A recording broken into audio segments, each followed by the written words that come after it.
तो एक बार कुछ ऐसी बात हुई कि इंग्लिश और हिंदी की मैथ से मुलाकात हुई। तो इंग्लिश बोली मेरे पास 5 वॉवेल है। हिंदी बोली मेरे पास 11 स्वर है। बता मैथ्स तेरे पास क्या है? तो मैथ्स बोला कि 5 वॉवेल और 11 स्वर पे जो तुम इतना इतराते हो, क्या तुम जानते हो इनकी गिनती मेरी वजह से ही कर पाते हो? और अभी तो रुको जरा, आगे सुनो। मैं विस्तार से तुमको सब समझाता हूँ। आज मैं तुमको नंबर सिस्टम पढ़ाता हूँ। तो हेलो एवरीवन, आज हम पढ़ेंगे नंबर सिस्टम। तो नंबर सिस्टम बेसिकली क्या होता है कि जिस तरीके से हिंदी में वर्णमाला होती है और वर्ण होते हैं, वैसे ही इंग्लिश में अल्फाबेट और उनके वॉवेल एंड कॉन्सोनेंट्स होते हैं। In the same way maths के अंदर नंबर्स होते हैं और इन नंबर्स को भी अलग अलग फैमिली में डिवाइड किया गया है। जैसे वॉवेल और कॉन्सोनेंट इंग्लिश में, वैसे ही मैथ्स में भी अलग अलग कैटेगरी में डिवाइड किया गया है। और इन्हीं सारी कैटेगरी को हम डिस्कस करेंगे आज की इस वीडियो में। तो बात करते हैं नंबर सिस्टम की। और नंबर सिस्टम को पढ़ने से पहले हम एक बात और जान लें। जैसे कि हमारे एक ग्रेट मैथमेटिशियन थे जिनका नाम था आर्यभट्ट। इन्होंने खोज करी थी जीरो की। और ये जो जीरो था ना, इन्होंने जीरो के बारे में और भी बातें बताई। जैसे बताया, ये बिल्कुल जैसे कुंडली में शनि देव होते हैं, वैसे जीरो भी मैथ्स का शनि है। कि भाई, अगर ये अगर ये बड़े से बड़े नंबर के साथ भिड़ जाए ना, तो ये उसको मिट्टी में मिला सकता है। और छोटे से छोटे नंबर के साथ जुड़ जाए ना, तो ये उसको रातों रात बड़ा बना सकता है। जिस तरीके से कुंडली में शनि देव होते हैं। समझे? तो जीरो के बारे में आप समझ गए। ये बड़ा ही कलेशी व्यक्ति है और ये पूरे मैथ्स में कलेश मचाएगा। और आगे इसके बारे में याद रखना। तो स्टार्ट करते हैं आज की क्लास। तो जो मैथ्स ने बताया था कि जो नेचुरल नंबर सिस्टम था, नंबर सिस्टम को अलग अलग जितने भी नंबर्स हैं मैथ्स के अंदर, सबको अलग अलग फैमिली में डिवाइड किया गया। तो सबसे पहले जो बेसिक फैमिली आती है, दैट इज नेचुरल नंबर। तो जहां से हमारी गिनती शुरू होती है, 1 2 3 4, डिंग डिंग डिंग डिंग डिंग डिंग।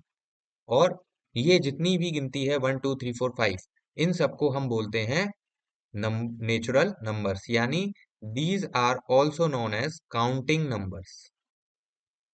इनको काउंटिंग नंबर्स भी बोला जाता है। देन इसके आगे कहानी आई होल नंबर की। तो अब इन्हीं नेचुरल नंबर्स के आगे अगर हमने इसमें जीरो को और इंक्लूड कर दिया, यानी लाइक 0 1 2 3 एंड सो ऑन, तो ये बन जाते हैं होल नंबर। और होल नंबर को भी आगे फर्दर कैटेगराइज किया गया। विस्तार से बता रहा है ना मैथ्स, तो अब विस्तार से बताएगा। कि बोला कि भैया ऑड नंबर भी हैं। तो ऑड नंबर जो है लो, जो टू से डिविजिबल नहीं होंगे। तो टू की कहानी को समझ लो कि जो टू से डिविजिबल नहीं होंगे वो हमारे सारे odd number, 1 3 5 7 and so on. फिर बोला कि कुछ इवन नंबर भी होते हैं होल नंबर के अंदर ही।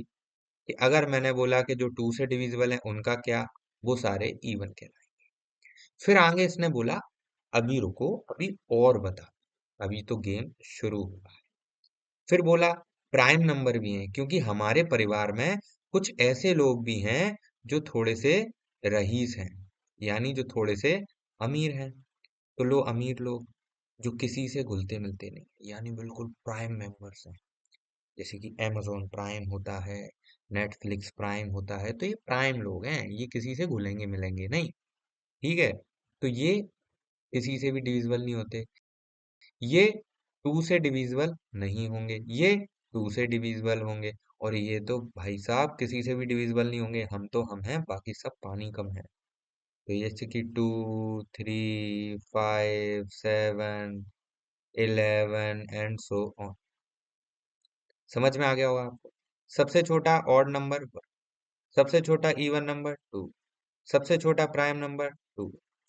अब बात करेंगे हम आगे। फिर इनने बोला कि प्राइम के ही चचेरे भाई हैं, संगति का असर हुआ है ना। ये रईस नहीं है, पर इनके अंदर रईस ही तो आ गई, है ना, हल्की हल्की। तो दो ऐसे पेयर, जैसे कि मैं दो ऐसे पेयर नंबर्स के दो पेयर लिए। अब इनके जब फैक्टर्स किए गए तो इनके फैक्टर्स के बीच में सिर्फ और सिर्फ वन कॉमन आया। तो ऐसे नंबर्स का पेयर जिनके फैक्टर्स के बीच में वन ही एक फैक्टर कॉमन आता है, उन बोलते हैं को प्राइम। आई होप समझ में आ गया होगा। फिर आए कंपोजिट नंबर। कंपोजिट नंबर बोले कि कंपोजिट नंबर बोले कि हम ऐसे नंबर हैं जिनके फैक्टर दो या दो से ज्यादा होंगे, और बहुत सारे भी हो सकते हैं।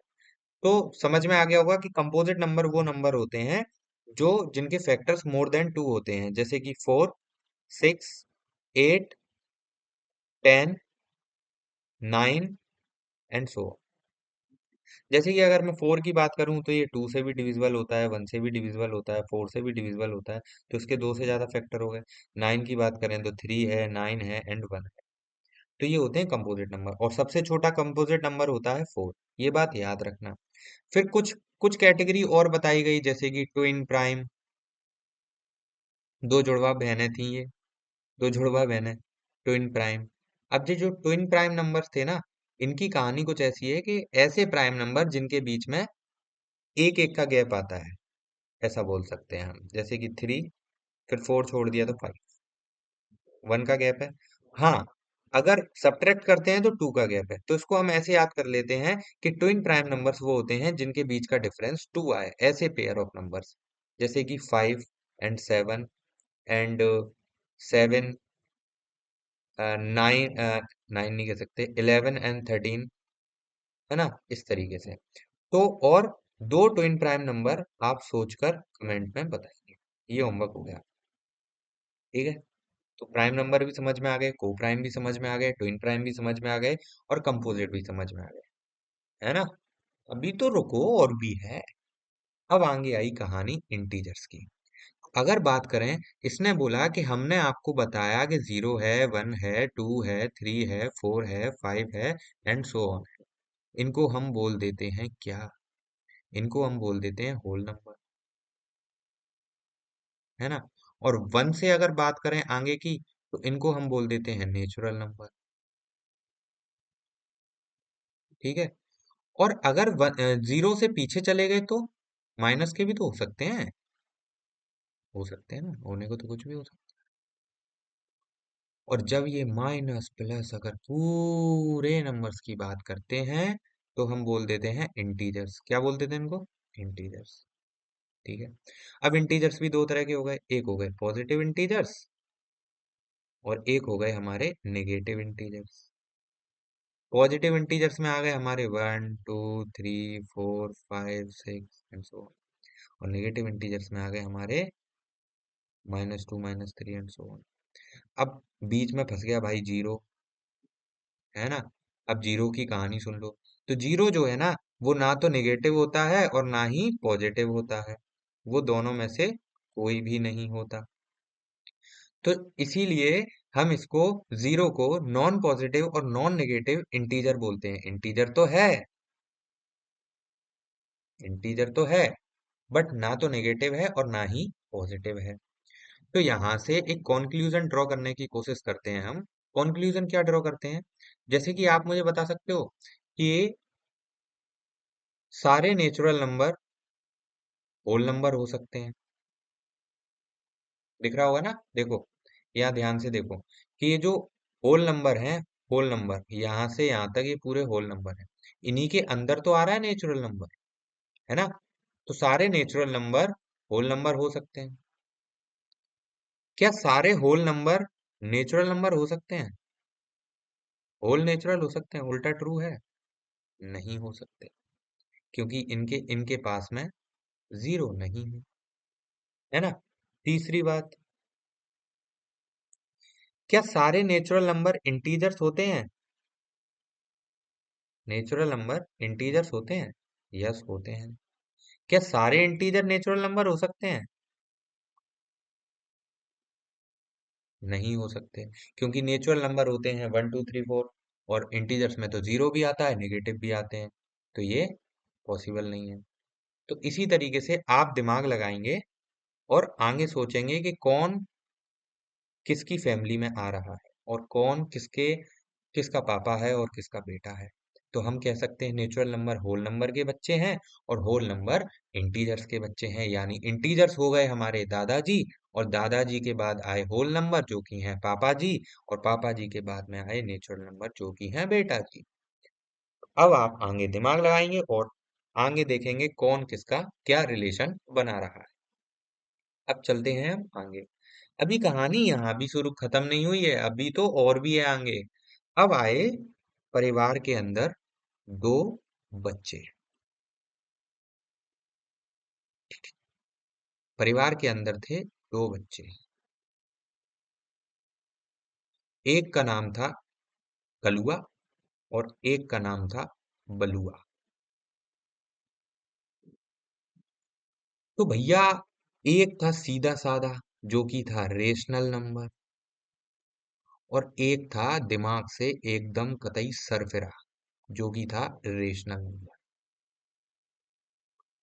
अब इन्हीं की कैटेगरी को मैं आगे डिफाइन करूंगा, इन्हीं के कैरेक्टर्स को बताऊंगा और उसी से मैं आपको समझाऊंगा रेशनल नंबर और इरेशनल नंबर के बारे में। जैसे कि ये जो हमारा कलुआ था ये बड़ा ही समझदार था, यानी सीधा साधा।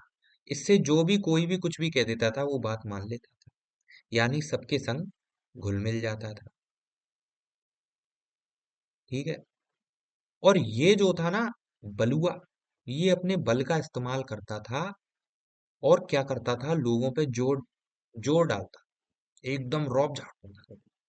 ये था हमारा जिद्दी जिद्दी बालक, है ना, ये नहीं मानेगा।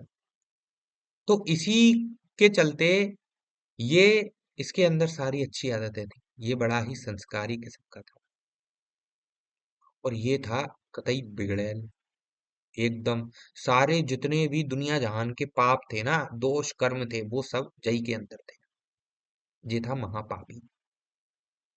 तो इसी से हमने समझा कि रेशनल नंबर और इरेशनल।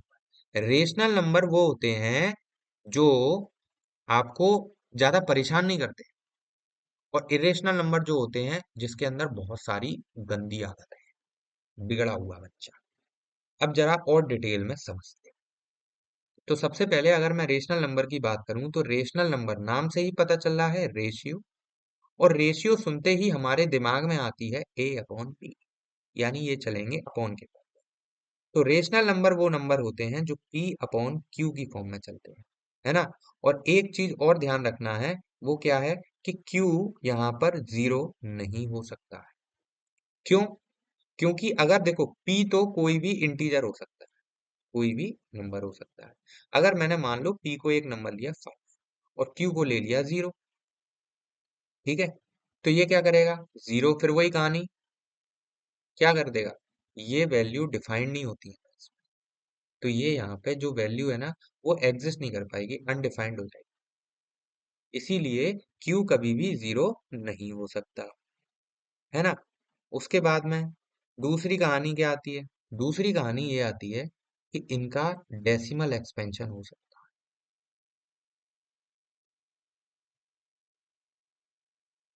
अब ये डेसिमल एक्सपेंशन क्या भला है? ये जो डेसिमल एक्सपेंशन है ना, ये डेसिमल एक्सपेंशन मीन्स वो चीज होती है जैसे कि अगर मैंने कोई एक रेशनल नंबर लिया और इसको मैंने 2 में 3 का डिवाइड किया, तो डिवाइड करने के बाद एक नंबर मिल सकता है जो कि डेसिमल फॉर्म में होगा, है ना। इसी को आगे और डिटेल में समझ, सबसे पहले रेशनल नंबर का 4/5, 2/7 एंड 1/3। तो जब मैंने 4/5 का डेसिमल एक्सपेंशन किया तो ये आ गया हमारा 0.8। 2/7 का जब मैंने किया तो 2 में मैंने 7 का डिवाइड किया, डेसिमल लगाया, जीरो बढ़ाया, 7 2 ज़ा 14, 6 आया। फिर मैंने एक जीरो और बढ़ाया, 7 8 ज़ा 56, 4 आया। फिर मैंने एक जीरो और बढ़ा दिया, 7 5 ज़ा 35, ठीक है। फिर मैंने नीचे आया 5, फिर मैंने लिया 7 7 ज़ा 49, ठीक है। फिर 1 आया, फिर मैंने एक जीरो और बढ़ाया, 7 1 ज़ा 7, ठीक है, 3 आया। कुल मिला के कहानी ये आगे चलती चली, है ना। चलती चली गई। अब इसी चीज से हम समझेंगे आगे कि क्या चीज हो रही है। यहाँ बेसिकली हुआ कि 4/5 का डेसिमल एक्सपेंशन हमें देखने को मिला 0.8 और 2/7 का डेसिमल एक्सपेंशन हमें देखने को मिल रहा है 0.28571 एंड सो है ना। फिर 1/3 का जब किया 1/3 का जब किया तो ये आया 0.333333333333। उसके बाद में हमने यहाँ से कुछ ऑब्जर्व किया। क्या ऑब्जर्व किया, इसको इरेज कर देते हैं। क्या ऑब्जर्व किया हमने यहाँ से, बता सकते हो आप क्या ऑब्जर्व किया? जो भी ऑब्जर्व किया है उसको हम देखते हैं क्या ऑब्जर्व किया। हमने यहाँ से ऑब्जर्व किया कि ये जो 0.8 है ये हो गया यहाँ पर हमारा डिवीजन, यानी जो डिवीजन एक्सपेंशन था, जो डिवीजन एक्सपेंशन हमने किया वो यहाँ पर क्या हो गया, टर्मिनेट हो गया। टर्मिनेट यानी खत्म हो गया, रुक गया। पर ये जो दूसरा वाला था ना, ये टर्मिनेट नहीं हुआ, यानी ये कैसा हो गया, नॉन टर्मिनेटिंग। ठीक है। उसके बाद में ये जो तीसरा वाला था ना, ये लगातार चले जा रहा है, चले जा रहा है, रुक ही नहीं रहा। ये हो गया रिपीट हो रहा है। समझ में आई बात? ये क्या हो रहा है, रिपीट हो रहा है। फिर भाई साहब हमने यहां से एक कॉन्क्लूजन ड्रॉ किया। क्या कॉन्क्लूजन ड्रॉ किया? तो यहां से जो कॉन्क्लूजन ड्रॉ किया वो हमने ड्रॉ किया कि कुछ पी वाई क्यू फॉर्म वाले नंबर जो कि डिवीजन एक्सपेंशन करने पे टर्मिनेटिंग हो रहे हैं, और कुछ ऐसे हैं जो नॉन टर्मिनेटिंग हो रहे हैं, खत्म ही नहीं हो रहे। ठीक है। और दूसरे नंबर पे हमने ड्रॉ किया कि कुछ ऐसे हैं जो रिपीट हो रहे हैं और नॉन टर्मिनेटिंग है, मतलब टर्मिनेट तो नहीं हो रहे पर रिपीट हो रहे हैं। और कुछ ऐसे हैं जो रिपीट भी नहीं हो रहे और टर्मिनेट भी नहीं हो रहे। ठीक है। तो हमने यहां से बोला कि अब हमें याद आया हमारे उस परिवार के बच्चे के बारे में जो हमने स्टार्टिंग में बात की थी। ठीक है। कलुआ के बारे में। तो जो कलुआ था ना, वो सीधा साधा था, बात मान जाता था, चुपचाप बैठ जाता था, यानी टर्मिनेट हो जाता था। और जो क्या था, अगर जैसे बात नहीं मानता था, मतलब जैसे कि शांत नहीं बैठता था, तो वही काम करता था जो उसको बोला जाता था, यानी रिपीट टेलीकास्ट करता रहता था चीजों का। पर ये जो बलुआ था ना, ये बड़ा ही बलवान था। ये अपनी गलत आदतों का प्रकोप दिखाता है। तो ये बात भी नहीं मानता, टर्मिनेट भी नहीं होता, चुप भी नहीं बैठता, और ये क्या कहते हैं, रिपीट भी नहीं करेगा।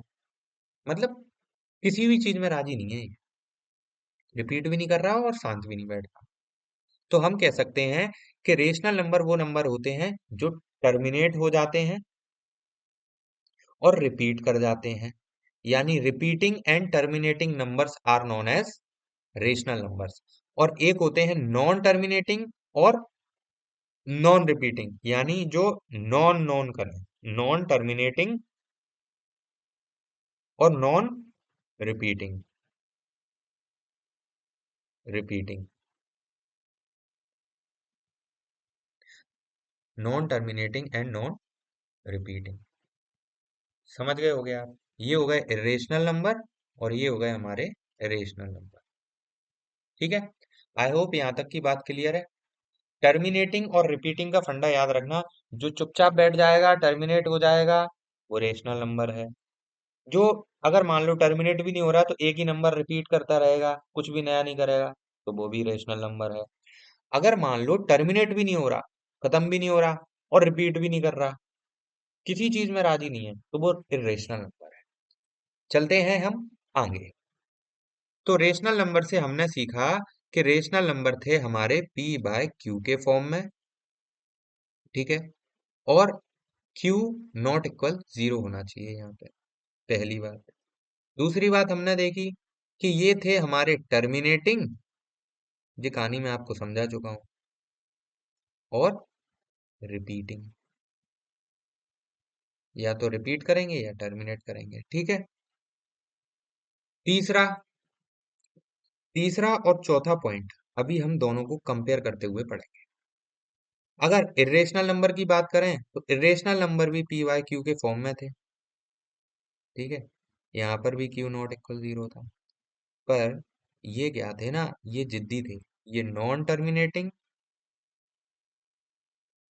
ठीक है, एंड नॉन रिपीटिंग, दोनों ही चीजों में राजी नहीं है, बिगड़ा बच्चा। फिर तीसरी बात और फोर्थ, अब अगर मैं यहाँ पर आपसे तीसरी बात करूं तो वो ये है कि जितने भी स्क्वायर्स होते हैं, यानी अगर मैं किसी भी नंबर का स्क्वायर रूट लूं, अगर वो परफेक्ट स्क्वायर रूट बनता है, अगर वो परफेक्ट रूट बन जाता है, like root 4, root 9 and root 36, ये सब क्या है, परफेक्ट स्क्वायर्स हैं। अब ये जो परफेक्ट स्क्वायर होते हैं ये सब रेशनल नंबर कहलाते हैं, पर कुछ स्क्वायर रूट ऐसे भी तो हो सकते हैं, कुछ स्क्वायर रूट ऐसे भी तो हो सकते हैं जो कि परफेक्ट रूट ना बनाए, जैसे 2, रूट 3, रूट 5, रूट 7, ये सब इरेशनल की कैटेगरी में आते हैं। और अगर ये समझ लिया है तो फिर ये भी समझ में आ गया होगा, इसी तरीके से क्यूब रूट की कहानी है, यानी जो परफेक्ट क्यूब होंगे, जो हमारे परफेक्ट क्यूब्स होंगे, परफेक्ट क्यूब्स, जैसे कि फॉर एग्जाम्पल मैंने ले लिया 27, है ना, और 8, और ले सकते हैं 64, है ना, ये सब क्या है, परफेक्ट क्यूब है। पर इनके अलावा भी तो कुछ ऐसे हैं जो परफेक्ट क्यूब नहीं बनाएंगे, क्यूब जिनका क्यूब रूट नहीं निकलेगा। आई होप समझ गए होगे आप, है ना, जिनका क्यूब नहीं निकलेगा। तो कहानी बस इतनी है, अगर बात करें तो कहानी बस इतनी सी है इसकी, कि हमारे जो रेशनल नंबर होते हैं वो p अपॉन क्यू के फॉर्म में होते हैं, क्यू नॉट इक्वल जीरो होना चाहिए। In the same way irrational number भी वही होते हैं, बट इनमें डिफरेंस बस इतना है कि इनका जब डेसिमल एक्सपेंशन किया जाता है तो ये टर्मिनेटिंग एंड रिपीटिंग होते हैं, यानी खत्म भी हो सकते हैं और सेम नंबर को रिपीट भी कर सकते हैं, और ये खत्म भी नहीं होते और रिपीट भी नहीं करते, दोनों ही बातें नहीं मानते। अब कुछ नंबर्स ऐसे होते हैं जिनका स्क्वायर रूट मिल जाता है, यानी परफेक्ट रूट मिल जाता है, तो उनको हम बोल देते हैं नॉर्मल, क्या कहते हैं, रेशनल नंबर। और जिनका स्क्वायर रूट नहीं मिलता है उनको हम बोल देते हैं इरेशनल नंबर। क्यूब रूट मिल जाएगा तो रेशनल नंबर, क्यूब रूट नहीं मिलेगा तो इरेशनल। आई होप यहाँ तक कहानी समझ में आ गई होगी। एक बार और इसको रिपीट करके देख लेना तो याद हो जाए, बाकी हम चैप्टर में बार बार रिकॉल करते रहेंगे। अब क्या कर रहे हैं, अब देखा गया कि ये जो बच्चे थे हमारे, कलुआ और बलुआ, दो बच्चे थे, ठीक है। बलुआ अपने बल का प्रयोग करता है और कलुआ के संग में एक ही घर में रहता है। तो जब ये कलुआ और बलुआ आपस में मिलते हैं तो क्या होता है, पहले तो देख लेते हैं कि दो रेशनल नंबर को जब ऐड किया जाता है तो भी एक रेशनल नंबर बनता है, दो रेशनल नंबर को माइनस किया जाता है तब भी रेशनल नंबर मिलता है। यानी अगर इसका एक एग्जांपल ले लूं मैं, लो एग्जांपल ले लो, 1/2 प्लस 1/2 क्या आएगा, 1, जो कि एक अगेन रेशनल नंबर है, ठीक है। अच्छा, एक डिफरेंट नंबर्स के साथ ले लेते हैं, 1/3 और 1/5, तो क्या आएगा, 8/15, अगेन रेशनल नंबर है। बस ये जो रेशनल नंबर है जब इसको डिवाइड किया जाता है किसी रेशनल नंबर से, तो ये नीचे वाला जो नंबर है, जैसे मैंने डिवाइड किया एक रेशनल नंबर को दूसरे रेशनल नंबर से डिवाइड किया जीरो से, तो जीरो भी एक रेशनल नंबर होता है, पर जीरो से डिवाइड करने पे यहाँ कहानी गड़बड़ हो जाती है, तो हम जीरो को एज अ डिवीजर नहीं लेते हैं। आई होप यहाँ तक क्लियर होगा। अब देखते हैं आगे। अब मान लो इरेशनल इरेशनल नंबर हुए दोनों, तो इरेशनल इरेशनल नंबर पे चाहे ऐड करें, सब्ट्रैक्ट करें, मल्टीप्लाई करें, डिवाइड करें, एक ही कहानी है कि आंसर रेशनल भी आ सकता है और इरेशनल भी आ सकता है। इसको मैं आपको मल्टीप्लाई के एग्जांपल से समझाता हूँ। जैसे कि मान लो मैंने एक इरेशनल नंबर लिया √2 और एक रेशनल नंबर लिया √3। जब मैंने इन दोनों का मल्टीप्लाई किया तो अगेन एक इरेशनल नंबर मिला। ये भी एक परफेक्ट स्क्वायर नहीं है। बट अगर मैंने एक नंबर लिया 4 और एक नंबर लिया मैंने, अच्छा इरेशनल, एक नंबर लिया √2 और दूसरा भी लिया √2, तो यहाँ पे क्या बन गया, √4। यानी समझ में आ गया होगा। और ले लेते हैं, जैसे कि मैंने एक इरेशनल नंबर लिया 5 एंड अगेन मैंने लिया 5, तो ये क्या बन गया, 5। ये तो परफेक्ट क्यूब मिल गया। यानी यहाँ पे बना रेशनल नंबर, यहाँ पे बना रेशनल नंबर, बट यहाँ पे बना इरेशनल नंबर। तो हमें यहाँ से कंक्लूजन मिला कि इरेशनल और इरेशनल नंबर को जब ऐड करें, सब्ट्रैक्ट करें, मल्टीप्लाई करें या डिवाइड करें, तो जो रिजल्ट है वो रेशनल भी हो सकता है और इरेशनल नंबर भी हो सकता है। चलते हैं आगे। आगे अब क्या किया, अब इनने ये देख लिया कि रेशनल रेशनल तो हो गया, इरेशनल इरेशनल भी हो गया। अब हम जरा कलुआ और बलुआ को आपस में ही भिड़वा देते हैं। यानी ये दोनों बच्चे एक कमरे के अंदर बंद हो गए। अब हमें पता है कि बलुआ जो था वो बुरी संगति वाला बच्चा था। तो जो बुरी संगति वाला बच्चा है, बुरी संगति अपना प्रभाव बहुत जल्दी डालती है। संगति का असर हो गया भैया। तो संगति का असर कुछ ऐसा हुआ कि जब हमारा कलुआ जब हमारे बलुआ से मिला तो ये भी बलुआ बन गया। मतलब अच्छा बच्चा बुरे बच्चे से मिला तो फाइनली ये भी बुरा बन गया। तो रेशनल नंबर इरेशनल नंबर से मिला तो ये भी इरेशनल नंबर, कैसे भी मिला हो हर केस में इरेशनल ही बनेगा। यानी बुरी आदतें ही जल्दी प्रकोप डालती हैं, हमें पता है। बुरी चीजें हमें बहुत जल्दी अट्रैक्ट करती हैं। तो उसी तरीके से इरेशनल नंबर अच्छे बच्चे रेशनल नंबर की संगति में आते ही उसको भी इरेशनल बना देता है। समझ में आ गई बात, क्लियर होगा इतना। चले आगे, चलो आगे। अब यहाँ पे बात आती है कि हमको डेसिमल एक्सपेंशन करना आ ही गया, हमको डेसिमल एक्सपेंशन आ ही गई, है ना। अब हमको सीखना है कि हमसे बोल दिए कि ये दो रेशनल नंबर दिए हैं, ये दो रेशनल नंबर दिए हैं। एक तो कहानी आएगी सेम डिनोमिनेटर वाली। ये पूरा चैप्टर रेशनल नंबर के अराउंड ही ज्यादातर घूमेगा। तो इसमें कहानी आएगी रेशनल नंबर के बीच में, दो रेशनल नंबर के बीच में एक रेशनल नंबर बताओ, बता दोगे। एक होती है सेम डिनोमिनेटर वाली कहानी, है ना। अगर बात करें तो एक होती है सेम डिनोमिनेटर वाली। तो सेम डिनोमिनेटर में हमने देखा कि यहाँ पर भी 5 है और यहाँ पर भी 5 है। और यहाँ पे हम इजीली बता देंगे कि 1 के बाद 2 आएगा और 2 के नीचे 5। ठीक है। बट अगर मान लो डिनोमिनेटर्स ही डिफरेंट हो जाए, डिनोमिनेटर डिफरेंट हो जाए, फिर क्या करोगे। जैसे उसने बोला 1/5 और उसने बोला 3/4, बता सकते हो। तो इस केस में हमारा सबसे पहला काम होगा, क्या काम होगा हमारा पहला, कि डिनोमिनेटर्स को सेम करना है, क्योंकि हमने तो सेम वाला फंडा ही सीखा है ना। तो सबसे पहले डिनोमिनेटर को सेम करने के लिए क्या करेंगे, हम इन दोनों का एलसीएम देखते हैं। इन दोनों का एलसीएम क्या हो सकता है, 20। तो हम इनको 20 बना सकते हैं, है ना, सेम नंबर पे। तो अगर मैं इस नंबर में ऊपर नीचे 4 से मल्टीप्लाई कर दूं और इस नंबर में ऊपर नीचे 5 से मल्टीप्लाई कर दूं, तो कुछ डिफरेंट आएगा क्या, डिफरेंस नहीं आएगा, क्योंकि ऊपर नीचे कोई भी सेम ऑपरेशन लगाओ मल्टीप्लाई या डिवाइड का सेम नंबर से, तो कोई अंतर नहीं आता। तो 4/20 और इधर हो जाएगा हमारा 15/20। मिल गया 20/20। अब तो हमें पता ही है। ले बेटा 5 6 7 7 8 मन भर देंगे एकदम। इतने बता देंगे, इतने बता देंगे, मन भर, है ना। बहुत सारे मिल गए, बता सकते हो ना। तो इसमें ऐसा आपको देखने को मिलेगा कि दो रेशनल नंबर्स के बीच में हमको और रेशनल नंबर्स फाइंड करने होंगे कि दो रेशनल नंबर के बीच में एक रेशनल नंबर बताओ, दो इरेशनल नंबर के बीच में एक रेशनल नंबर बताओ, या दो इरेशनल नंबर के बीच में एक रेशनल नंबर बताओ। यार पूरी खिचड़ी है, ये बीच वाली कहानी बहुत रहेगी। तो इसको अच्छे से दिमाग में बिठा लेना, ठीक है। और बाकी आज की कहानी बस इतनी ही, इसका रिवीजन करके आएंगे, और बाकी इसके जो नोट्स वगैरह हैं वो आपको मिल जाएंगे टेलीग्राम पे। टेलीग्राम ग्रुप की जो लिंक है वो आपको डिस्क्रिप्शन में मिल जाएगी, ठीक है। जो लोग चैनल पे नए आए हैं सब्सक्राइब कर लेना, फॉलो कर लेना। बाकी मिलते हैं नेक्स्ट वीडियो में। बाय।